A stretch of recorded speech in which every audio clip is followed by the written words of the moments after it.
नमस्कार प्यारे बच्चों, जय हिंद। मैं परिहार सर आप सभी का मेरे इस YouTube channel primary digital study में स्वागत है।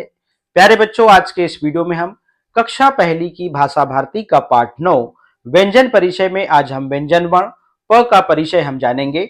आप सभी को कक्षा पहली की हिंदी की पुस्तक ओपन करना है और स्क्रीन में आप जो पेज देख रहे हैं इस पेज को आपको निकाल लेना है।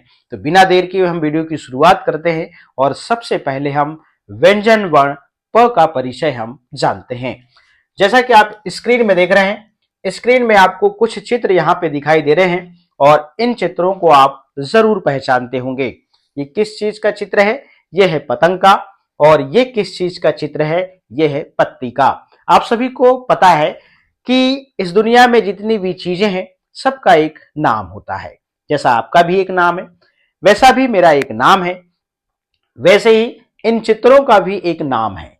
तो जैसे ये चित्र जो पतंग का है, तो यहाँ पे इस चित्र का नाम पतंग लिखा हुआ है। ये पत्ती का चित्र है और इस पत्ती का नाम ये लिखा हुआ है।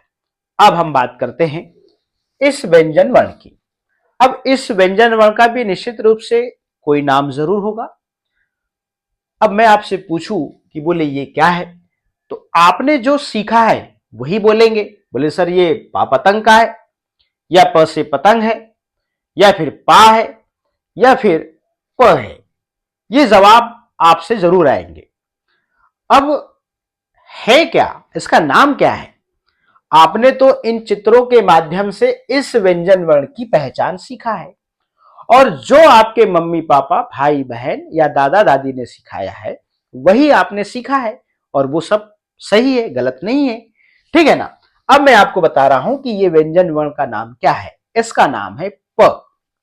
मगर कुछ बच्चे पा कहते हैं।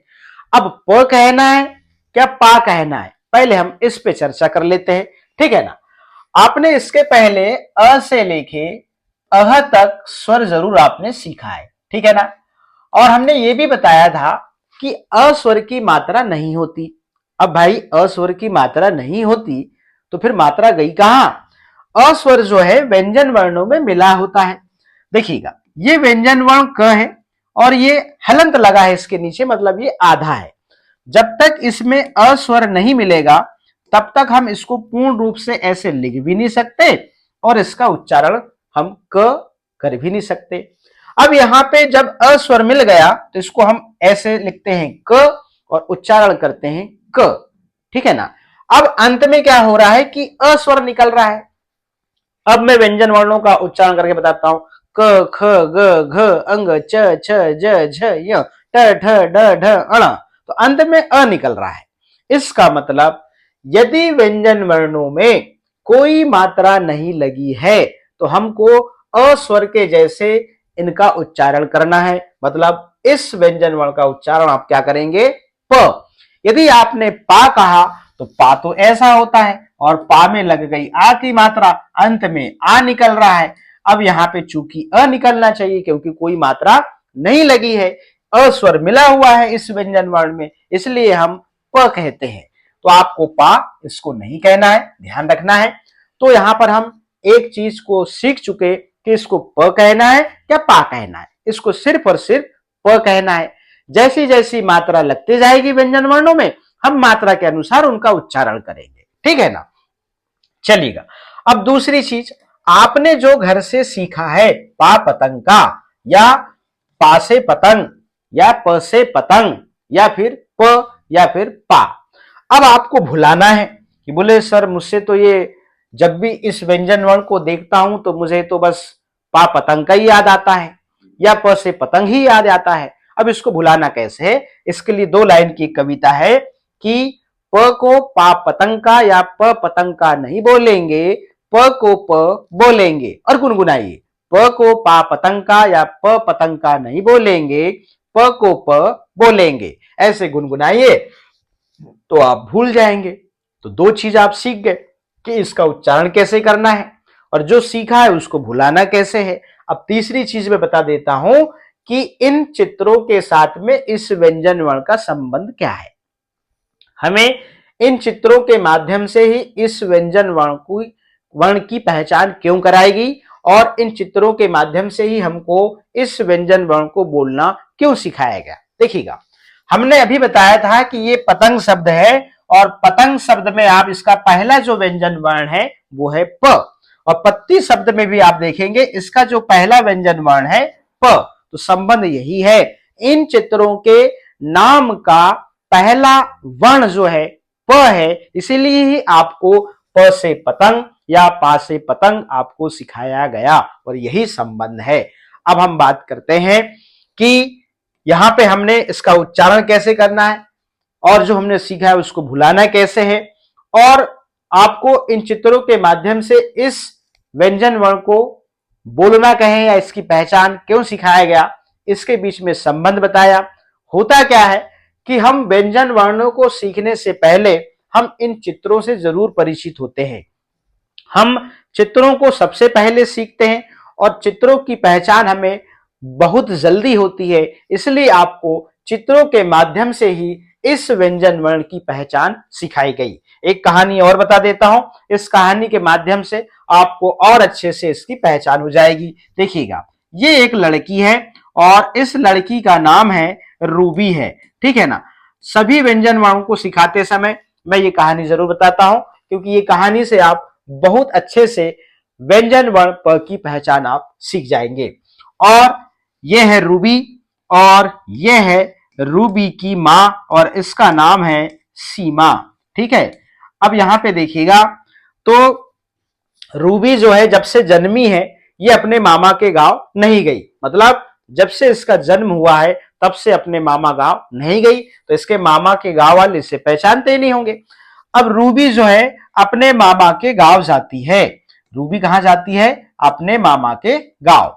अब ये जो रूबी है तो वहां पे भैया किसी अनजान व्यक्ति को तो यही बताना पड़ेगा, बोले ये सीमा की बेटी रूबी है, ऐसा ही बताना पड़ेगा ना। अब यहां पे देखिएगा, रूबी का मामा ये है, ठीक है ना। ये कौन है? ये मामा है, ठीक। अब इसके मामा गांव में ये एक आदमी है जो रूबी को अभी नहीं पहचानता, जो रूबी को अभी जो है नहीं पहचानता। अब यहां पे भैया देखो, रूबी जो है मामा गांव जाती है, तो जब मामा गांव जाएगी तो वहां के आदमी जरूर पूछेंगे, बोले ये कौन है।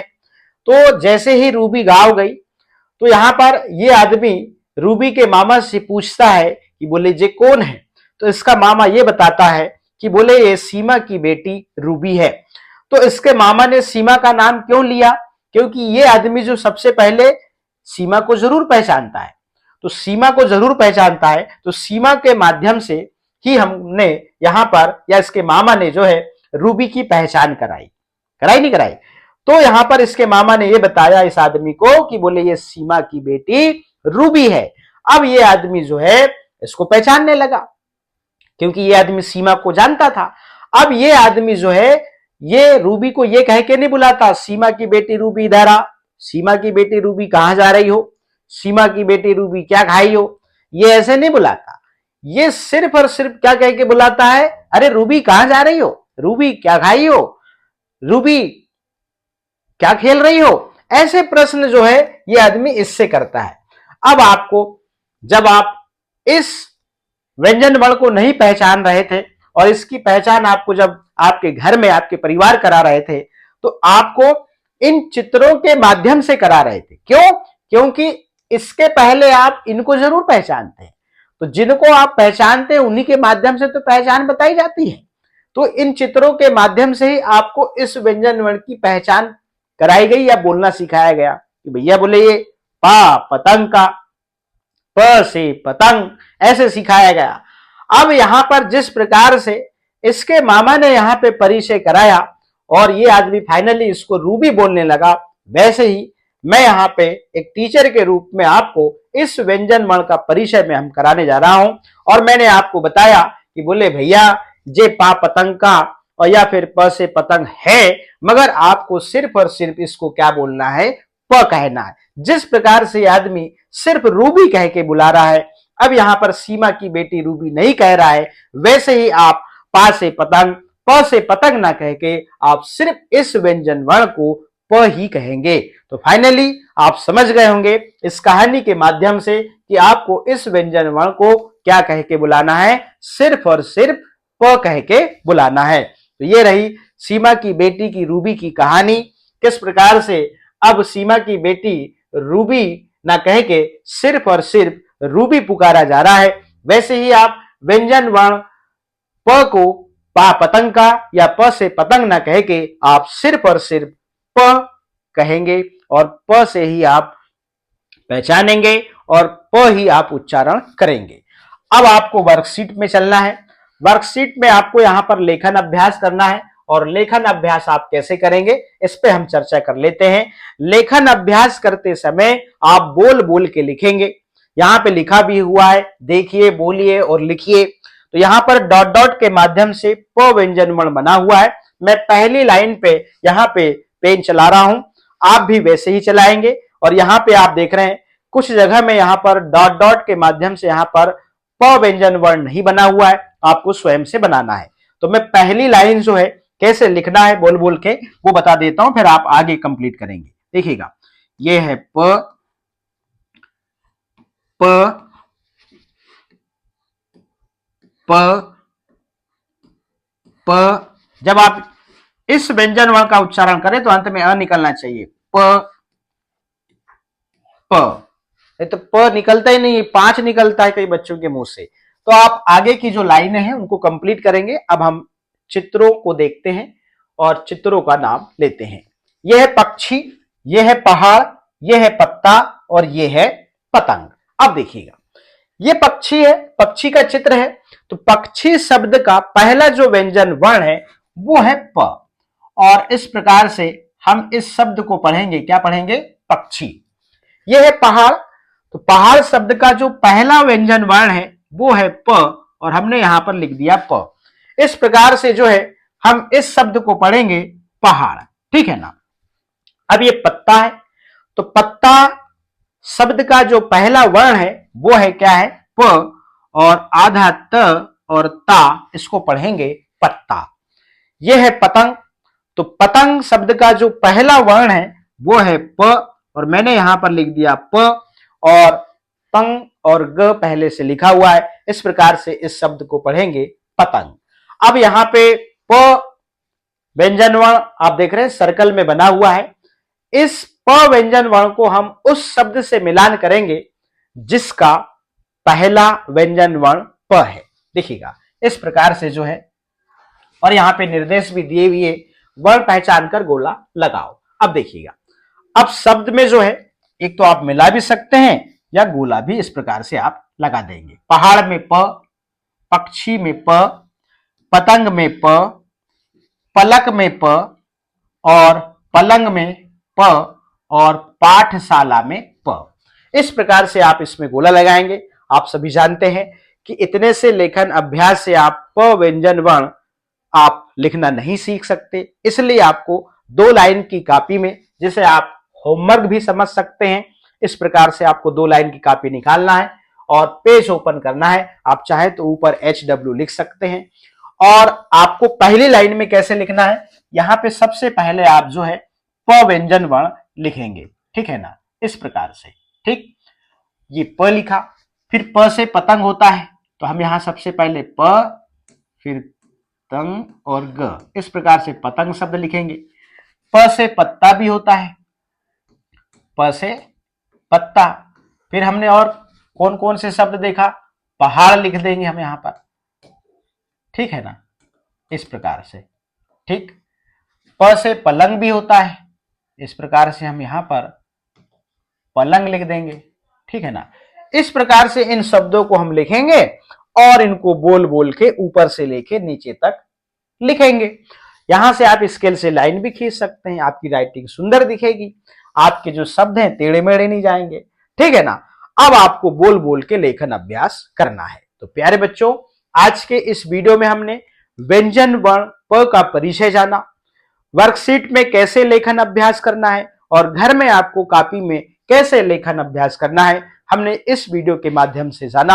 आज के इस वीडियो में इतना ही, फिर मिलेंगे हम नेक्स्ट व्यंजन वर्ण के साथ में। आप सभी का बहुत बहुत धन्यवाद।